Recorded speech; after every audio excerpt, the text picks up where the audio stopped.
Доста топло и сончево време со температури над 30 степени, невообичаени за овој период од годината, ја зафатија целата територија на Република Македонија, а посебно делот на Пелагонија.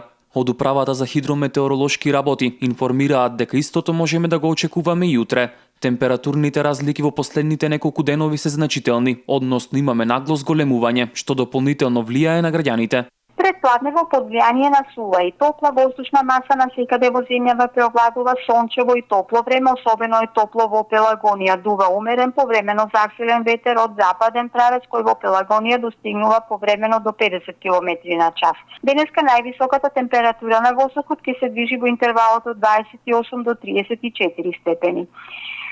Во Пелагонија, како и во Битолскиот регион, до крајот на денот времето ќе биде сончево и многу топло со мала до умерена локална облачност и ќе дува умерен до засилен ветер претежно од западен правец. Највисоката температура на воздухот во Битола се очекува да достигне некаде околу 34 степен Целзиусов. Поради невообичаено високите температури, од Министерството за здравство препорачуваат граѓаните да бидат внимателни, имајќи предвид дека изложеноста на повисоки температури без претходна постепена адаптација создава чувство на поинтензивна топлина, слична на онаа во летните месеци, и може да предизвика здравствени проблеми кај некои лица. Воедно се препорачува хронично болните лица редовно да ја земаат пропишаната терапија, се вели во соопштението од Министерството за здравство.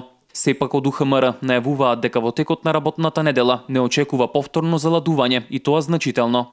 Во почетокот на наредната работна седмица се очекува зголемување на облачноста, а времето ќе биде променливо облачно со повремени врнежи од дожд. Во вторник наместа ќе има и врнежи од дожд, локално ќе бидат поровни со грмежи, особено на југоисток. Повеќе врнежи и на повеќе места ќе има и во среда. Ќе дува умерен, а во среда и засилен северен ветер, што ќе предизвика опаѓање на дневната температура. Врнежи, како што најавуваат од Управата за хидрометеоролошки работи, се очекуваат и во текот на останатите денови од неделата.